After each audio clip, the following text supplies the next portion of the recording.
Hello friends, मेरे dazzle classes में आप लोग का बहुत बहुत फिर से नए सेशन में स्वागत करता हूं। तो यहाँ पे हम छत्तीसगढ़ सामान्य अध्ययन, ठीक है, मोस्ट इंपॉर्टेंट क्वेश्चन यहाँ पे कवर करा रहे हैं आपके एग्जाम को देखते हुए, जिसमें आपका पीएससी प्री हो गया, आपका जो है मेंस हो गया, मेंस के साथ साथ व्यापम के कोई भी एग्जाम जिसमें हॉस्टल वार्डन, प्रयोगशाला, शिक्षाकर्मी भर्ती, मतलब छत्तीसगढ़ के कोई भी एग्जाम की आप तैयारी कर रहे होंगे तो उन सभी एग्जाम के लिए काम आएगा। क्योंकि जो है छत्तीसगढ़ सामान्य अध्ययन जो है आपके सिलेबस में उठा के देखें, ये सब में आपको जो है मिल जाएगा। तो इसीलिए जो सेशन जो कि सभी एग्जाम को देखते हुए चलाया जा रहा है, सभी क्वेश्चन आपके इम्पोर्टेंट है। चलिए स्टार्ट करते हैं सेशन को। पहला क्वेश्चन देखते हैं आप आज का हमारा। पहली बार आए तो चैनल को सब्सक्राइब करके रख लीजिएगा ताकि नोटिफिकेशन जो है आप तक यहाँ पे पहुँच पाए। तो छत्तीसगढ़ का सबसे बड़ा चिड़ियाघर कौन सा है? मैत्री बाग, नंदनवन, कानन वन या आपका जो है साइल गार्डन। तो इसका जो है बी ऑप्शन हो जाएगा नंदनवन। ठीक है, एक बार पीएससी में भी रिपीट किया गया था, ठीक है, एक बार पूछा गया है। तो छत्तीसगढ़ के सबसे बड़ा चिड़ियाघर कौन सा हो जाएगा? नंदनवन है। नंदनवन कहाँ पे है? तो ये आपका रायपुर में है। ठीक है, तो ये हमारे छत्तीसगढ़ का सबसे बड़ा चिड़ियाघर है। तो नंदनवन नाम को याद रखिएगा, रायपुर में आपका जो है बना हुआ है, बहुत ही बड़ी मात्रा में, ठीक है, चिड़ियाघर। अगला क्वेश्चन देखते हैं। नेक्स्ट क्वेश्चन देखते हैं, छत्तीसगढ़ को किस नाम से देश के सामान्य तौर पर जाना जाता है? धान की कटोरा, चंदूर कक्षी, दरियाई घोड़ा या इनमें से कोई नहीं। तो आप सभी को पता होगा छत्तीसगढ़ को जो है सामान्य सभी जगह धान के कटोरा के नाम से जानते हैं। क्यों ऐसा होता है? तो आप सभी को पता होगा लगभग 80% जो यहाँ पे जो लोग होते हैं किसानी करते हैं और जो है खेती करते हैं, कृषि करते हैं, इसीलिए यहाँ पे जो है धान के यहाँ पे जो है पैदावार भी होती है अच्छी। तो इसलिए यहाँ पे इसको जो धान का कटोरा यहाँ पे बोली जाती है। ठीक है जी, इसका जो है ए ऑप्शन करेक्ट आंसर हो जाएगा। नेक्स्ट क्वेश्चन,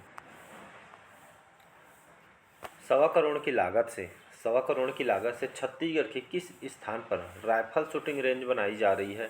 रायगढ़ में, बिलासपुर में, बस्तर में या रायपुर में? तो इसका जो करेक्ट आंसर हो जाएगा रायगढ़ में। ठीक है जी, तो यहाँ पे 1.25 करोड़ की लागत से छत्तीसगढ़ के जो है रायगढ़ जिला में यहाँ पे जो राइफल शूटिंग यहाँ पे बनाई जा रही है। ठीक है, साथ ही साथ कुछ दिन मैं करंट अफेयर्स में पढ़ाया था कि बिलासपुर में जो यहाँ पे जो सिरगिट्टी जो औद्योगिक क्षेत्र जहाँ पे जो है ब्लू प्रूफ जो जैकेट है सेनाओं के लिए यहाँ पे जो तैयार की जा रही है, बुलेट प्रूफ जैकेट यहाँ पे जो है तैयार की जा रही है, किसके द्वारा? बार्क के द्वारा। ठीक है जी, इसको याद रखिएगा, भाभा एटॉमिक रिसर्च सेंटर के द्वारा इसको तैयार की जा रहा है। कहाँ पे? औद्योगिक क्षेत्र बिलासपुर में। सिरगिट्टी आप जानते होंगे। अगला क्वेश्चन देखते, नेक्स्ट क्वेश्चन देखते हैं, छत्तीसगढ़ राज्य के सर्वाधिक लोकप्रिय श्रमिक नेता कौन थे? संजय पराते, शंकर गुहन योगी, जनक लाल ठाकुर या अंजोर सिंह? तो इसका जो करेक्ट आंसर हो जाएगा कौन जी हो जाएगा? शंकर गुहा जो नियोगी है, ये सर्वाधिक लोकप्रिय जो इनको जो है श्रमिकों के हित के लिए नेता बनाया गया था। तो सर्वाधिक लोकप्रिय नेता, श्रमिक नेता रह चुके हैं शंकर गुहा नियोगी, यहाँ पे रह चुके हैं, छत्तीसगढ़ के लोकप्रिय श्रमिक नेता हैं। ठीक है जी, इसको याद रखना है आपको। चलिए अगला क्वेश्चन देखते हैं। नेक्स्ट क्वेश्चन है वैष्णव संप्रदाय। ठीक है जी, वैष्णव संप्रदाय के जो प्रवर्तक हैं कौन है? वल्लभाचार्य। ठीक है, बहुत बार क्वेश्चन भी ये रिपीट हुए, हाल ही के प्री में भी क्वेश्चन आया, शायद पूछा गया था इसको। तो वैष्णव संप्रदाय के जो प्रवर्तक कौन है? वल्लभाचार्य। की जन्म स्थल कहाँ है? इनको जो जन्म कहाँ होता है? छत्तीसगढ़ में, राजिम में, चंपारण में, आरंग में या आपके रतनपुर में? तो इसका जो आंसर हो जाएगा जो है प्रसिद्ध वैष्णव संत के जो वल्लभाचार्य के जन्म स्थली यहाँ पे जो है चंपारण में इनका जो है जन्म हुआ था। ठीक है जी, तो चंपारण ये जो कौन सी जिला के अंतर्गत आती है? तो यहाँ पे जो है रायपुर के अंतर्गत आती है। ठीक है जी, तो इसको याद रखना है। यहाँ पे जो है चमकेश्वर महादेव का भी मंदिर आपका जो है दर्शनीय स्थल है, इसको याद रखनी है। ठीक है जी, दर्शनीय स्थल है चमकेश्वर। आरंग किस लिए प्रसिद्ध है? तो आरंग सभी को जानते हैं, आरंग जो है मंदिरों की नगरी के नाम से जो है मंदिरों की नगरी के नाम से प्रसिद्ध है। और राजिम सभी जानते हैं, यहाँ पे जो है राजिम लोचन मंदिर है। ठीक है जी, राजिम में लगभग 7वीं शताब्दी में जो है विलासतुंग एक नलवंशी शासक है, इन्होंने निर्माण करवाया था। और जीर्णोद्धार जगत पाल जो है कलचुरी शासक पृथ्वीदेव द्वितीय के सेनापति उनके द्वारा करवाया गया था। राजूलोचन जो है विष्णु मंदिर है, भगवान विष्णु को समर्पित है। ठीक है जी, ये जो है पंचायत शैली में निर्मित वैष्णव धर्म से संबंधित है। ठीक है, राजिम में जाएंगे तो आपका जो है गरियाबंद जिले के अंतर्गत आती है, जहाँ पे महानदी, पैरी और सोंढूर नदी, तीनों नदियों के संगम पे आपका जो राजिम शहर आपका जो है बसा हुआ है। ठीक है, राजिम को छत्तीसगढ़ का प्रयाग भी कहा जाता है, इसको याद रखना है। इसका जो है ये बी ऑप्शन यहाँ पे करेक्ट आंसर हो जाएगा। ठीक है जी, यहाँ पे जो है रतनपुर महामाया मंदिर आप सभी जानते होंगे। ठीक है जी, अगला क्वेश्चन देखते चलिए अगला क्वेश्चन देखते हैं। कबीर पंथियों का धर्मनगर कहा जाता है। कबीर पंथियों का धर्मनगर कहा गया है गरियाबंद को, दामाखेड़ा को, अमरपुर को या आपके बगीचा को। तो इसका जो है बी ऑप्शन हो जाएगा करेक्ट, दामाखेड़ा। दामाखेड़ा कौन से जिले के अंतर्गत आती है? ये आपका बलौदाबाजार जिले के अंतर्गत आती है। दामाखेड़ा जो है कबीर पंथियों को जो प्रसिद्ध है, ये आपका जो है तीर्थ स्थल है। ठीक है जी, इसलिए इसको जो है कबीर पंथियों का धर्मनगर कहा जाता है। और हमारे छत्तीसगढ़ में सर्वप्रथम कबीर पंथियों के लगभग वो जो 12वें गुरु हैं, 12वें जो गुरु वंश के जो उग्र नाम साहब के द्वारा यहाँ पे जो है कबीर मठ की स्थापना किया गया था 1903 में की गई थी। ठीक है, तो इसलिए इसको जो है दामाखेड़ा को जो है कबीर पंथियों को प्रसिद्ध तीर्थ स्थल कहा जाता है या धर्मनगर कहा जाता है। ठीक है, बलौदाबाजार जिले के अंतर्गत आती है। इसका जो बी ऑप्शन यहाँ पे करेक्ट आंसर हो जाएगा। चलिए अगला क्वेश्चन देखते हैं। मिनी माता का जन्म कहाँ हुआ था? मध्य प्रदेश में, कर्नाटक में, त्रिपुरा में या असम में? इनका नाम बहुत सुने होंगे मिनी माता करके। तो इनका जो जन्म कहाँ हुआ था? असम में इनका जन्म हुआ था। ठीक है जी, और इन्हीं के नाम पे जो है, इनके नाम पे मिनी माता के नाम पे जो है एक खास करके इनके नाम पे जो कोरबा में हसदेव बांगो सुने होंगे, हसदेव बांगो परियोजना। ठीक है, हसदेव बांगो परियोजना सुने होंगे। ये परियोजना जो है मिनी माता परियोजना के नाम से बनाई गई है 1967 में। ठीक है, 1967 में बनाई गई है। ये आपके जो माचा डोली कोरबा में बना हुआ है। छत्तीसगढ़ की बहुत जो है बड़ी परियोजना है, प्रथम बहुउद्देश्य परियोजना है। साथ ही साथ यहाँ का जो है सबसे ऊंचा बांध है, 87 मीटर इसके जो है ऊंचाई है। ठीक है जी, तो इसको याद रखिएगा। डी ऑप्शन यहाँ पे करेक्ट आंसर हो जाएगा। यहाँ से क्वेश्चन और पूछा जा सकता है कि विधानसभा भवन जो बना है रायपुर में, इसको जो है मिनी माता के नाम पे रखी गई है। ठीक है, तो विधानसभा भवन का नाम किसके नाम पे रखी गई है? तो मिनी माता भवन के नाम से जाना जाता है। तो ये भी आपको जो है याद रखना है। ठीक है, तो कहीं क्वेश्चन कहीं से भी पूछ सकते हैं, जैसे मुख्यमंत्री के निवास स्थान को करुणा कहा जाता है। ठीक है, तो इस तरह के क्वेश्चन भी आपके आए हुए हैं। और साथ ही साथ जो चिकित्सालय है रायपुर में, इसको जो संजीवनी के नाम से जानते हैं। विधायकों के जो विश्राम गृह है रायपुर में, इसको संगवारी के नाम से जानते हैं। तो इस तरह सभी को आपको जो है पता होना चाहिए।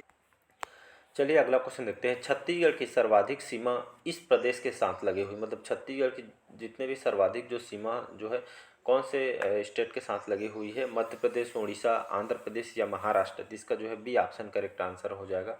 तो सबसे ज़्यादा छत्तीसगढ़ के सर्वाधिक सीमा जो है उड़ीसा राज्य के साथ लगा हुआ है। ठीक है जी, तो याद रखना है छत्तीसगढ़ की सबसे लंबी सीमा छूने वाला राज्य आपका जो है उड़ीसा है। ठीक है, उड़ीसा की बात करूँ, उड़ीसा की राजधानी क्या है जी? भुवनेश्वर इसकी राजधानी है। नवीन पटनायक अभी वर्तमान में यहाँ के मुख्यमंत्री हैं। ठीक है, उड़ीसा से बहुत सारे क्वेश्चन आपके पूछा, तो मैं करंट अफेयर्स में पूरा स्पेशली इसको बताता हूँ। ठीक है, तो हम ज़्यादा डिटेल में जानने की ज़रूरत नहीं है। तो छत्तीसगढ़ की सबसे सीमा छूने वाला राज्य आपका उड़ीसा है। सबसे कम सीमा छूने वाला राज्य कौन? आपका जो है आंध्र प्रदेश हो जाएगा। ठीक है, आंध्र प्रदेश सबसे कम छूने वाला स्टेट है। अगर देखेंगे छत्तीसगढ़ में लगा हुआ सबसे बड़ा राज्य क्षेत्रफल के अनुसार आपका जो है मध्य प्रदेश हो जाएगा। ठीक है जी, और सबसे छोटा राज्य सबसे छोटा राज्य क्षेत्रफल के अनुसार देखेंगे तो आपका जो है झारखंड हो जाएगा। तो इसको आपको याद रखना है। ठीक है जी, तो क्वेश्चन कहीं से भी आपसे पूछा जा सकता है। चलिए नेक्स्ट क्वेश्चन। अगला क्वेश्चन है पर्यटक स्थल जो मैनपाट है, सभी जानते होंगे मैनपाट जो है बहुत ही अच्छी जगह है, पर्यटन स्थल है। तो पर्यटक स्थल मैनपाट जो है किस प्राकृतिक स्थिति पे जो स्थित है? दनकारण्यक पठार में, छत्तीसगढ़ के मैदान में, सतपुड़ा की श्रेणी में या इनमें से कोई नहीं? तो इसका जो करेक्ट आंसर हो जाएगा सी ऑप्शन हो जाएगा। तो ठीक है, तो मैनपाट सभी जानते होंगे दर्शनीय स्थल है, पर्यटन स्थल है। तो जो पर्यटक स्थल मैनपाट जो है प्राकृतिक स्थिति, मतलब सतपुड़ा के जो है श्रेणी जो प्राकृतिक स्थिति पे आपका जो है ये आपका स्थित है। और मैनपाट जो है किस लिए प्रसिद्ध है? इसको जो है छत्तीसगढ़ का शिमला कहा जाता है। ठीक है, इसको जो है छत्तीसगढ़ के शिमला बोलते हैं। इसको छोटा तिब्बत बोलते हैं। छोटा तिब्बत मतलब जो यहाँ पे तिब्बती शरणार्थियों को यहाँ पे 19 यहाँ पे लिख देता हूँ, एक मिनट, 1962 में 1962 में इसको बसाया गया है। डेट को याद रखना है क्योंकि पीएससी में एक बार पूछ चुका है। तो तिब्बती शरणार्थियों को 1962 में इसको बसाया गया था। यहाँ पे मान नदी, ठीक है जी, मान नदी का उद्गम यहाँ से होता है। और यहाँ पर जो है जलजली क्षेत्र है, भूकंपन क्षेत्र में बहुत सारे जो पर्यटन स्थल, तकिया मजार अंबिकापुर में आती है, और मैनपाट प्राकृतिक वर्ग पर्यटन स्थल है, बहुत ही दर्शनीय स्थल है, जिसमें आपका जो टाइगर पॉइंट, इको पॉइंट, जलप्रपात वगैरह यहाँ पे जो है बना हुआ है। ठीक है, इसको आपको याद रखना है। अगला क्वेश्चन देखते हैं। चलिए अगला क्वेश्चन देखते हैं। दंडकारण्य प्रदेश, दंडकारण्य जो प्रदेश है ये जो है इसकी औसत ऊंचाई कितनी है? तो इसकी जो औसत ऊंचाई कितनी है? तो दंडकारण्य प्रदेश की जो औसत ऊंचाई लगभग कितनी है? 800 मीटर। ठीक है, तो इसकी जो औसत ऊंचाई 800 मीटर है। ये दंडकारण्य पठार की बात करूं तो इसका विस्तार कहाँ पे है? तो इसका जो है आपका बस्तर संभाग। ठीक है, बस्तर संभाग में जो फैला हुआ है या फिर दंडकारण्य पठार किस चीज़ से बना हुआ है, बनावट कैसी है? तो ये जो है धारवाड़ क्रम के शैल समूह से आपका जो है इसका बनावट हुआ है। ठीक है जी। साथ ही साथ में इसमें जो है लौह खनिज, आप डायरेक्ट एग्जाम में क्वेश्चन पूछे कि धारवाड़ क्रम के शैल समूह से कौन सी खनिज प्राप्त होती है, तो याद रखिएगा इसमें जो है लौह है इसका। ठीक है, लौह अयस्क खनिज की प्राप्ति होती है। ठीक है, और ये छत्तीसगढ़, तेलंगाना, आंध्र प्रदेश, उड़ीसा में आपका जो है फैला हुआ है। इसको खनिजों की भूमि के नाम से भी प्रसिद्ध है। दंडकारण्य प्रोजेक्ट बस्तर में आपका जो है संचालित है। ठीक है, इसको आपको याद रखना है। ठीक है जी। अगला क्वेश्चन देखिए।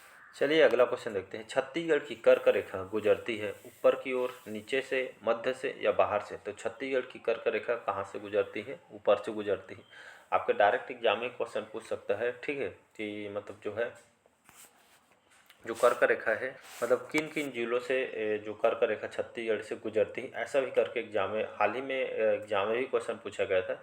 तो कर्क रेखा छत्तीसगढ़ से 3 जिलों से होकर गुजरती है। कौन कौन से? तो ये आपका जो है कोरिया, सूरजपुर, कोरिया, सूरजपुर और आपका बलरामपुर, ये तीनों को याद रखिएगा, बलरामपुर। ठीक है जी। कोरिया, सूरजपुर और बलरामपुर, इन तीनों जिलों से होकर जो है एक कर्क रेखा गुजरती है। ठीक है, ये लगभग छत्तीसगढ़ उत्तर से दक्षिण जो देखेंगे क्षांशीय विस्तार लगभग 700-800 किलोमीटर लंबाई है। बैकुंठपुर जो है कर्क रेखा का जो है सर्वाधिक निकट माना जाता है। ठीक है जी, इसको आपको याद रखना है। चलिए नेक्स्ट क्वेश्चन देखते हैं।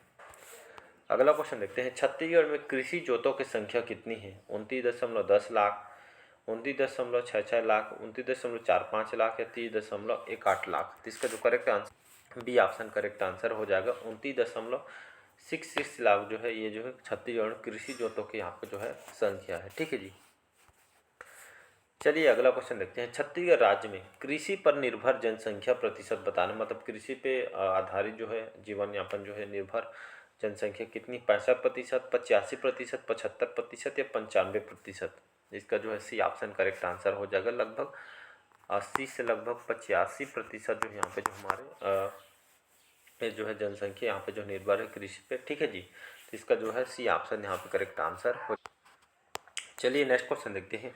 सबसे अधिक जनसंख्या वृद्धि वाला जिला कौन सा जिला हो जाएगा जी? राजनांदगांव, सरगुजा, कबीरधाम या दंतेवाड़ा? तो यहाँ पे जो इसको अपडेटेड है 2011 के जनगणना के अनुसार देखेंगे तो सबसे अधिक जनसंख्या वृद्धि वाला जिला यहाँ पे जो है पूछा जा रहा है। तो यहाँ पे सबसे अधिक जनसंख्या वृद्धि वाला जिला आपका जो है बी ऑप्शन हो जाएगा, कबीरधाम। ठीक है, ये जो है 18 जिलों का 2011 के जनगणना के अनुसार देखेंगे तो कबीरधाम जिसको आप कवर्धा बोलते हैं। ठीक है जी, तो यहाँ पे जो है 18 जिलों के लगभग 40.671 जो है परसेंट के साथ 18 जिलों में देखेंगे उसके हिसाब से तो सर्वाधिक कवर्धा में है। न्यूनतम आपका बीजापुर है। अगर 27 जिलों के अनुसार देखेंगे तो बलौदाबाजार जिसमें सर्वाधिक जनसंख्या वाला जिला है और न्यूनतम आपका जो है सुकमा हो जाएगा। ठीक है जी, तो मतलब देखेंगे 2001 से लेकर 2011 तक के जनसंख्या में होने वाली जो 10 की वृद्धि दर को ही यहाँ पे जनसंख्या वृद्धि दर बोलते हैं। 2011 की जनसंख्या वृद्धि दर कितने हैं जी? ये डाटा बहुत इंपॉर्टेंट है। 2011 की जनसंख्या वृद्धि दर 22.61 है, इसको याद रखिएगा। वहीं अगर 2001 का मैं बोलूँ तो 18.27 है। बाकी जो जनगणना जब पढ़ाऊँगा मैं तो उसमें पूरा कवर यहाँ पे मैं कवर करा दूँगा। ठीक है, ये जो है ये आपको 2011 के अनुसार है, ये आपका जो है 2001 के अनुसार है। तो दोनों डाटा आपको याद रखना है, कहीं से भी उठा के क्वेश्चन आपसे पूछ सकता है। और यहाँ पे एक चीज़ आपसे पूछूंगा कि ये जनसंख्या से है कि छत्तीसगढ़ में वर्तमान में जो है 2011 के अनुसार कितनी जनसंख्या है, इसको जो है कमेंट बॉक्स में कमेंट करके बताइएगा। ठीक है जी। चलिए नेक्स्ट क्वेश्चन। चलिए सबसे कम जनसंख्या वृद्धि वाला जिला, सबसे कम छत्तीसगढ़ में 2011 के अनुसार देखेंगे सबसे कम जनसंख्या वृद्धि वाला जिला बीजापुर, कोरिया, महासमुंद या जशपुर? तो अभी मैं बताया आपका जो है बीजापुर। ठीक है जी, मतलब 18 जिलों में देखेंगे तो बीजापुर में लगभग 8.78 के अनुसार ये जो है सबसे कम जनसंख्या वृद्धि वाला जिला है कवर्धा में बताया सर्वाधिक। ये आपका 18 जिलों के अनुसार है, ठीक है जी। यहाँ पे लिख देता हूँ 18। अगर 27 जिलों के अनुसार देखेंगे तो बलौदाबाजार बताया था 49.87% के साथ, और न्यूनतम आपको मैं सुकमा बताया था जहाँ पे जो है 8.16 से 27 जिलों के अनुसार है। तो कहीं से भी क्वेश्चन बोले आपको जो है पता होना चाहिए, ठीक है जी। चलिए अगला क्वेश्चन देखते हैं। अधिकतम जनसंख्या घनत्व वाला जिला कौन सा है? जांजगीर चांपा, रायपुर, रायगढ़ या दुर्ग? तो अधिकतम जनसंख्या घनत्व वाला जिला आपका जो है जांजगीर चांपा है, ठीक है जी। जनसंख्या घनत्व क्या होता है? तो अगर 2011 के जनगणना के अनुसार देखेंगे तो जनसंख्या घनत्व उसको बोलते हैं जैसे 1 वर्ग किलोमीटर, ठीक है। 1 वर्ग किलोमीटर क्षेत्रफल में जो निवास जो व्यक्ति जो करते हैं इनके जो है घनत्व को ही जनसंख्या घनत्व बोलते हैं, ठीक है जी। 2011 के जनगणना के अनुसार देखेंगे तो ये जो है 189, ठीक है। ऐसे याद करेंगे तो हमेशा याद रहेगा। 2011 के जनगणना के अनुसार 189 व्यक्ति प्रति वर्ग किलोमीटर है। अगर वहीं देखेंगे 2001 में तो लगभग 154, ठीक है, प्रति वर्ग किलोमीटर है। मतलब दोनों के बीच कितना का फासला है? 35 व्यक्ति का अंतर है, ठीक है। 2011 के अनुसार 189 व्यक्ति प्रति वर्ग किलोमीटर है। 2001 में जो है 154 प्रति वर्ग किलोमीटर है। मतलब बीच में 35 का जो है डिफरेंट है, ठीक है। तो एक सर्वाधिक ये आपका जो है जांजगीर चांपा, और न्यूनतम आपका कहाँ पे है? तो नारायणपुर में है, ठीक है जी। इसको आपको याद रख जनसंख्या घनत्व, क्योंकि जो है जनगणना से क्वेश्चन आपसे डेफिनेटली पूछा जाएगा। तो चलिए आज का सेशन हम यहीं तक रखते हैं, ठीक है जी। और कैसा लगा सेशन ज़रूर बताइएगा। और छत्तीसगढ़ की जो अब वर्तमान में पॉपुलेशन कितनी है 2011 के अनुसार, जनगणना के अनुसार बताइए। कि आप जो भी क्वेश्चन आपसे पूछेगा तो जनगणना के हिसाब से आपसे पूछे जाएंगे, क्योंकि नई जनगणना भी हुई नहीं है। तो इसलिए आपको जो है कमेंट बॉक्स में जो है 2011 के जनगणना अनुसार यहाँ के जो है पॉपुलेशन कितनी, जनसंख्या कितनी, इसको कमेंट बॉक्स में बताइए, ठीक है। तो मिलते हैं अगले पार्ट में। आज का सेशन यहीं तक रखते हैं। Thank you.